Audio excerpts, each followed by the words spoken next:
Hi folks, no camera on this one, late hour, and couldn't even work it out actually, so it's just easier to pick up the microphone than having to go through the whole process of setting up the camera. I was taking a shower and I was thinking to myself how extremely unique I am, and therefore how extremely unique we all are. And I'm saying within our narrative, within our story, I was thinking you couldn't work out the combination of how unique I am, my situation, my circumstances, my upbringing, my likes, my dislikes, my conditioning, my experiences to yours. Completely different and unique. Completely so unique to ourselves. I mean, to what it's worth, that I think it's absolutely impossible to fathom, but also sometimes a bit scary. And this is the same thing that I think we need to take a responsibility for. Owning, if you want to call it, not identifying, but owning in this process of life your absolute uniqueness. Not again what makes you special, which is great and fine and everything. But I'm talking about you are in this narrative, I'm in this narrative. And we've a certain star sign, born in a certain hour, in a certain minute, in a certain place in the world, to certain parents, from certain pasts and genetic lines and whatever it is, to a certain time in this lifespan, in this evolution. I mean, so unique. It's like a thumbprint. I mean, it always amazes, often, well, I don't like to use the word always because it's a very much an exaggeration of what you're going to say next. Never and always are bad words. I don't like them, those words. Anyways, I'm saying it's a unique thumbprint. How is it that every individual, 7.5, however many, 7 billion, however many there are, has each unique fingerprints? How on earth does it work? How is it that nature knows within itself how many fingerprints previously it has produced? How is it that nature in itself doesn't run out of the same fingerprints? You know, I'm saying like the patterns. How come there are just so many patterns, unique? And I think each individual fingerprint, okay, on each finger is different and is unique to everybody else's fingerprints. There's no one fingerprint that's alike or that's a match. I mean, how is that absolutely possible? And so that's what I'm saying, is that every single human being on this planet has a unique experience, circumstance and story. And what I'm saying is that it's all fine and dandy in a process to say, well, we're all one. Okay, fine, but how does that help us embrace and work with and manage and own, to a degree, not own as an identity, but work with? It's like, okay, the story is necessary to work with in order for whatever, self-discovery, growth, bringing your purpose into the world, assisting others, whatever it may be. I don't know, that's something else, right? I mean, that's the second step, you know. But what I'm saying is that, like, you know, for myself, I wake up as Aaron, yes, as Aaron, okay, as this play of Aaron, but a very unique play, a unique piece of the puzzle or something like that. And the uniqueness of which you can call it is whatever is experiencing itself through the character of Aaron, alright, through the module of Aaron, through the thinking of Aaron. And for myself, I got to make Aaron shine. And I got to embrace the uniqueness of what I find myself as, which is intense, you know, because it says that I'm separate from others for a while in this experience for a while. But there's, I think it's a maturity, it's an honesty, and it's a maturity. This is the self-discovery. It's not all bells and whistles, you know. It's large, just like the kingdom of heaven is within. I mean, do we know what a kingdom of heaven feels like? I mean, the size of it, the magnitude of it. the holiness of it, the sacredness of it. Who knows? I mean, we're talking about the soul here, or the spirit, or something like that. It's not just, well, find yourself and it's okay. It's something that's very, very large. It's something that's in magnitude. It doesn't have a size in a sense. But it's not like some pretty little feather floating around or something like that, you know. We're talking about real power here. We're talking about real energy here. We're talking about high voltage, man. High voltage. You know, how do you meet yourself? You think, yourself, just be yourself. Really, get in touch with your spirit and your consciousness and where that comes from in this world, and see how that transforms you, and see what you're capable of.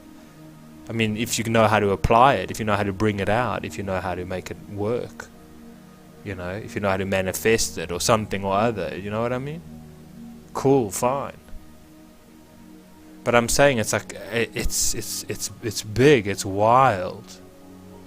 Okay, it's adventurous, it's large. Just say, you know. Anyways, my point being, I suppose, because there's many roads you can take with this, and it's quite a late hour, but my point being is that to embrace your uniqueness, that's your strong point. It's very difficult to do, okay? To embrace your narrative. Again, own it in the sense of like you have a sword. If you're going into battle with a sword, you hold that sword, you know, and you have your shield, and you take it very seriously. You don't go like, you know, you let your sword and shield down. You just put it down and say, no, just, you know, no. This is what the art of life is about. The battlefield of life is about. Is bringing your armor, bringing your the knight in shining armor. That's, you know, to the hero is born by soliciting. I don't know if that's the word. Sorry, it's just bringing out the spirit inside through the unique qualities.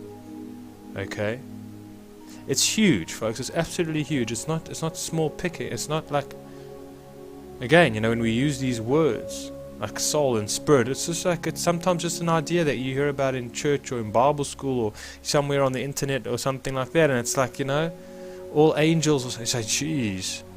No, when you take like a psychedelic, that's when you realize the depth of spirit, the magnitude of spirit, the enlargement of spirit, the encapsulation of spirit, the richness and the depths of spirit.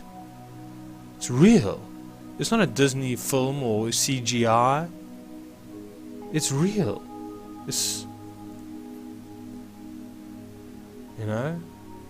And so the thing is that, again, with the personality, with the character, with the hand that we've been dealt, I mean, I just love it. When I hear about people that have been disabled, and they are disabled, but they see their disability as the greatest gift, the greatest teacher in their lives. I'm like, wow, that's courageous. That's accepting something or other and working with it and making it shine. I remember I uploaded that video about, I can't remember that guy who was born without limbs, and his story, and how he's a personal motivator. He's got no arms, he's got no legs. Okay, and you hear about people, you know, and it's incredible, it's amazing. They don't just, you know, sort of, they integrate what they've been given, their unique circumstances, and they shine that into the world, and that's what I'm saying. That's for us to be doing in ourselves. And it's not just on the I'm saying it's not just on a selfish level of where it's your own personal growth, but it's bringing that into the world. And shining that into the world, a beacon of light. I mean, when you hear about, oh, you're a beacon of light or something like that, isn't that nice? You know? Light and love. So, do you understand the power of that? You know, it's not just words, folks. It's not just ideas. You know? The soul, the spirit, whatever you want to call it, is not just ideas. It's energy. It's real. Beyond the depth of what you could imagine it to be. Okay, the power that you imagine it to be. You see, we've diluted everything into words, into ideas, into fantasies of some kind, whatever. But when we met with the realness of it, and the truth of it, and the size of it, and the magnitude of it, we left starstruck, humbled, I don't know, in awe, gobsmacked, or whatever it is. it's large. It's large to let go of the fantasy and the, like, we are, let's say, and substitute this thing for like we're all one and there is no uniqueness, and we're all human beings at the end of the day. Say no. That's true, but there is so much actually more going on. So that's like a little bit of the foundation or the framework or whatever it is, but there's so much else going on.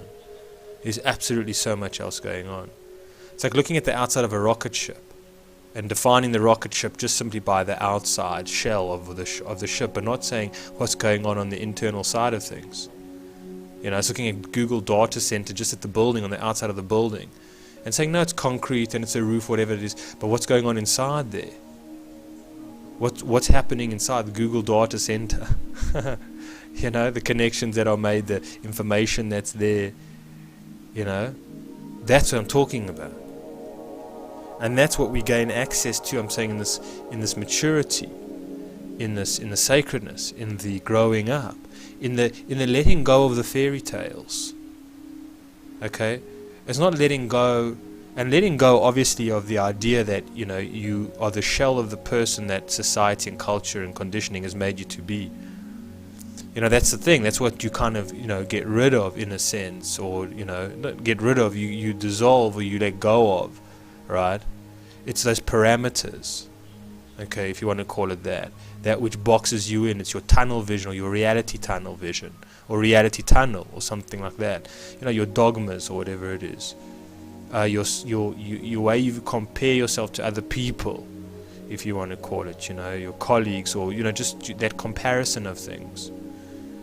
All right, I'm saying it's leaving that behind and taking on a more mystical experience of such.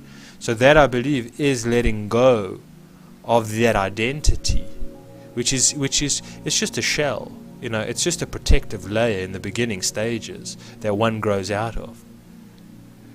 Only to inherit, only to inhabit, only to find and discover, continuously find and discover, right?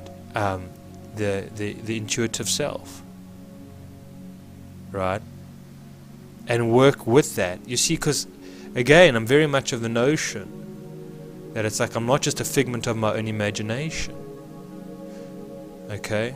The role that I've been given living in South Africa, Johannesburg, the house that I live in, the people that I stay with, my YouTube videos, whatever it is not just a figment of my imagination. It's not just unreal, as we say, it's all neurons or whatever it is. It's all atoms floating around, or it's just, activity in the brain, neurons firing in the brain, synapses, electricity, impulse, whatever. It's not, it's so much more than that. The richness of it's so much more than that. Okay, and my story for the time being is the most important story than there ever has been. Doesn't matter about Shakespeare, doesn't matter about Aristotle, doesn't matter about Plato, doesn't matter about whoever it is. Even Jordan Peterson today, Alan Watts, Terence McKenna, Manly P. Hall. Doesn't matter. As Terence McKenna says, nobody's smarter than you are. And if they are, so how does that help? So that's what it is. It's you. It's your narrative. It's your story. In all its sort of shame and glory.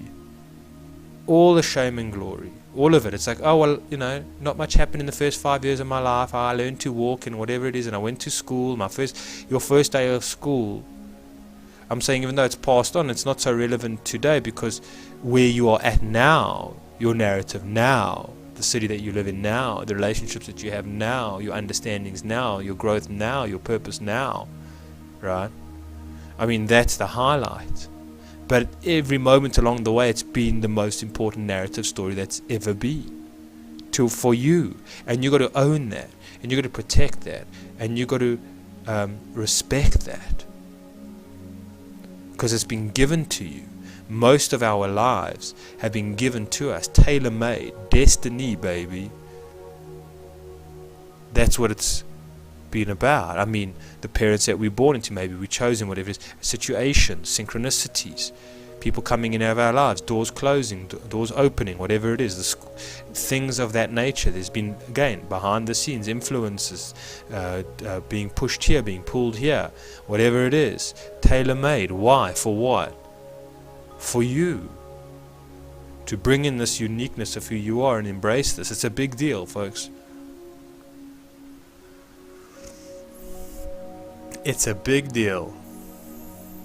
And we can't, the thing is that it doesn't seem like a big deal in modern society today when there's so many other people going around there. I mean, just go to India and you'll feel so or China, and you'll feel so insignificant. It's like, look how many people there are. Look how big the world is. Look how vast it is. Me, I'm a little speck in time. Last 80 years, 90 years have been gone. And look how many people there are. What difference is it to me? What difference does I make? And this is the beauty of it, is that there's something divine that loves every single, at the same amount, at the same time.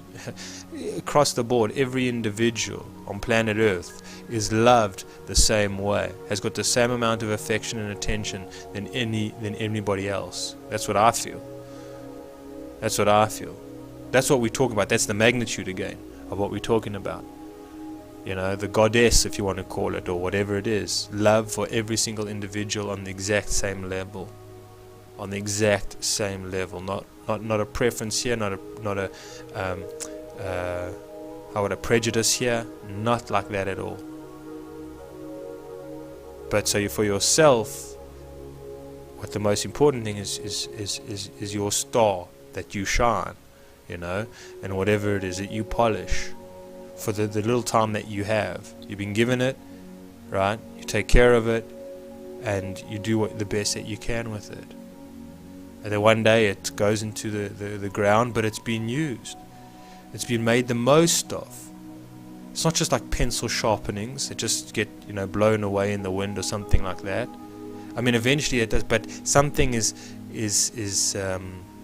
left behind. Something that the whole body, the whole experience, the whole organization of it, something was developed, something was born, something was expanded upon, something grew, and so that's it for us to make the most of our story here. It's very tricky. It's a very fine line between getting lost in it and making the most of it. Alright, folks, thank you for taking the time. I hope that made somewhat sense. We'll chat soon. Take care.